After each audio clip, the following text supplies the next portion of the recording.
Hey guys, we are back. Big announcement to be made, guys. We have just dropped the Right podcast. Stay tuned to the end of the video to find out more about the Right podcast. Without further ado, let us dive into this video. So, Alph Lukau. I mean, just by saying his name, you already know where I'm going with this. His flashy lifestyle, scandals of women, with women, by women, his machismo, and so on. If he wasn't a supposed clergyman, his behavior would probably fit into the group of tycoons or hashtag moguls. You know, people who own multiple cars, houses, mines, jets, etc. But wait, that's who he is. He is a mogul, and his behavior is not strange for moguls, but strange for clergymen. Not completely unheard of, but strange. He's enjoying the tax-free status of his church, allegedly manipulating his members to give more each time he wants something. A brief history of him can be found on his Wikipedia, Facebook and Twitter pages. So I will not be telling you those trivial details, but I will tell you something which I noticed when I watched his videos. It's something which really captivated me, and even though you might say I'm crazy for saying this, you'll slowly understand how and why he feels that his mega churches every Sunday, Monday, Wednesday, and basically any day he says come to church. How he reacts to various situations, like for instance how he responded to the whole he brought someone back from the dead and you should believe me and not question it saga. Hello, Elliot. Elliot.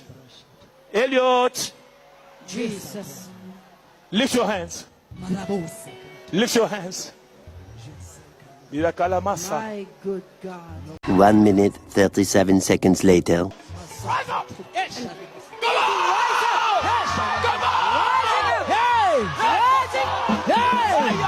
Yeah, that's a real story. You know, the funny thing is, I thought that was Romelu Lukaku, the football player, when that resurrection story was trending. Wait, that's Stormzy, that's Lukaku, and he's Lukau. And I'm Mr. Right. And if you're new here, please hit the subscribe and notification button. Let's dive into the attitudes of successful televangelists.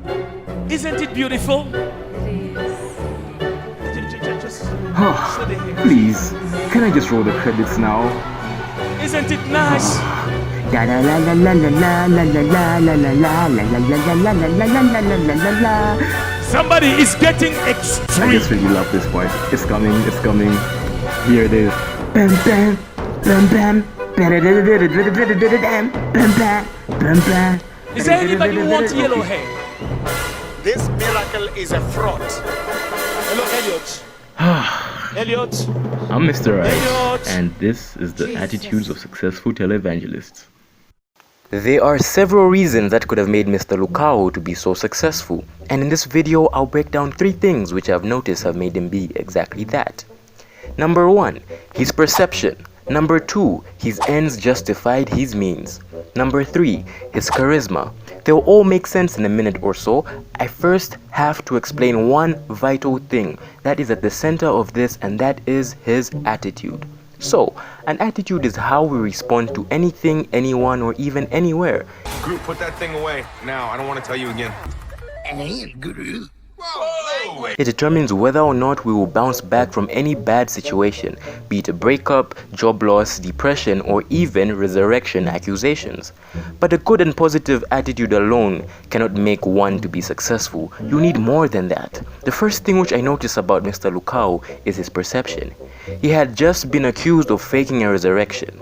I will say that again because that's not something you hear every day. He was accused of faking a resurrection. I mean, if you accused me or probably anyone else on the face of the earth of such a thing, we would probably have paid a fine or go to jail. I don't know what the penalty for faking resurrections is these days. But not only did he come back from this case, but he has come back stronger, with nearly 1 million subscribers and almost 250 million views on YouTube. Perception can be explained quite simply with this short illustration. Please indulge me. What do you see in this picture? A duck or a rabbit? Bear in mind, no answer is wrong. It's all about your opinion. Perception is a set of unconscious processes which we experience to make sense of events and feelings we encounter on a day-to-day basis. Mr. Lukau has mastered the art of perception. He understands his consumers. Excuse me. church members and markets preachers in accordance to the behavior he and his team have observed in the church. The interests of his members are also a key factor here. Take for example, a majority of them are low earning women. I don't mean to be subjective when I say this, but women like to talk and hear stories about drama happening in marriages, work, school, etc. He probably has a wide group of people running interviews with some of his members, asking them if they have some financial problems, marital problems, and so on. So when he comes on stage and expresses these views, he's perceived to be I can't even say it. He's perceived to be Alph Lukau. So the first thing to be a successful televangelist is to acquire a lot of information about your surroundings so you're perceived to be the chosen one. For you to have a great perception, you have to have great timing. Know your environment and social setting. You also have to be a bit unusual. Don't be like the next guy because you'll be thought of as being the same and not original. Perception is a very strong thing and has caused a lot of division in the world because at the end of the day, humans see what they want to see. See this black gentleman with these two little white kids, and I just had a funny feeling. A woman who called the police on a young man who was babysitting two white children. Just like some will see this as being funny, others will see this as being rude, while others will not see it at all. And similar to the illustration of the duck and rabbit, it's up to you to determine what you see. Secondly, his ends justified his means, or basically your ends must justify your means. So this statement was first justified by an Italian diplomat 5 centuries ago after he was imprisoned, tortured, and in exile. He wrote a book while in exile to the ruler at the time in order to find favor in his eyes. But unfortunately, this book was never read by the ruler and banned, but somehow got into the public domain and has been around for the last 500 years. Niccolo Machiavelli was his name. His writings even inspired American rapper Tupac to call himself Machiavelli. He accepted that for you to be successful, you have to be selfish, focused on your own ambitions and interests. Prioritize money and power over friendships. You have to come across as charming and confident, manipulate and exploit others, use flattery often, come across as reserved, distant, and hard to know. All these are traits of Machiavellianism. This is something I've noticed with Mr. Lukau, and not only him, but many other televangelists, politicians, and wealthy people, quite frankly. They tend to have this Machiavellianistic trait. This makes them doers, and you have to be a doer. I know, it sounds pathetic and lame, but as much as most of the televangelists are great thinkers, tacticians, and have amazing teams with them, they do what they say they'll do and will not care about the consequences afterwards. I mean, why else would someone fake a resurrection?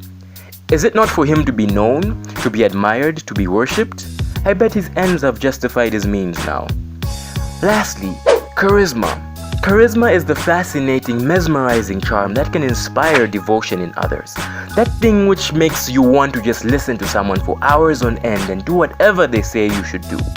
Like, subscribe to my channel and hit the notification bell, please.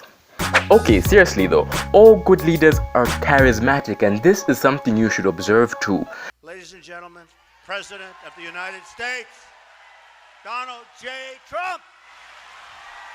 Dazzling an audience is a skill that knows no partisan divide, and abundance can be a blessing.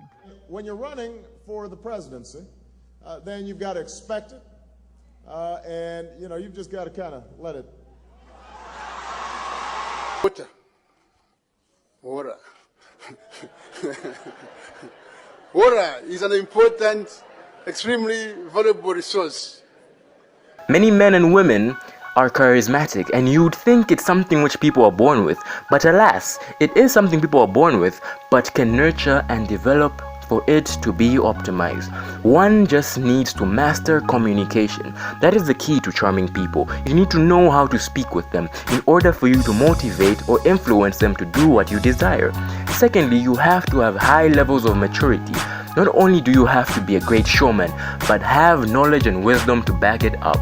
Though they have powerful personalities, a charismatic leader also has maturity and character.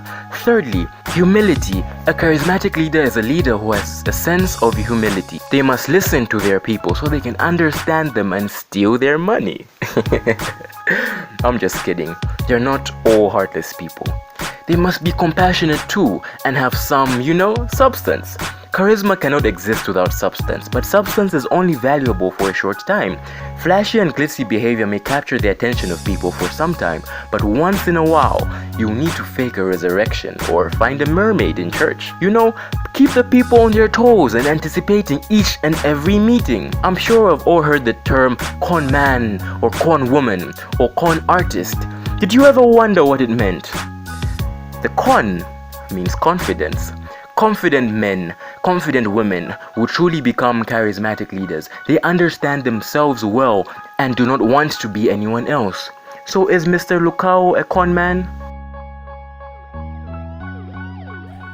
And you can just click the first link, that's going to be for the podcast, and the rest of the information will be my sources and where I get basically all my information to start this whole process. So the podcast has a couple of episodes already, because those are my previous videos. So if you're new to the podcast and haven't watched the videos, that's why I keep on referring back to the videos, so you might hear that. Though there'll be some exclusive content to the podcast. Anyway, so lastly guys, Okay, welcome to the right podcast. Okay, yeah. I should have been done the intro. We do the intro. Bring us in. I don't even know how to podcast. I don't even know how to podcast. Okay. How do I start? I've forgotten. Welcome to the right podcast. Wait, am I sitting properly? Oh, okay. Welcome to the right podcast.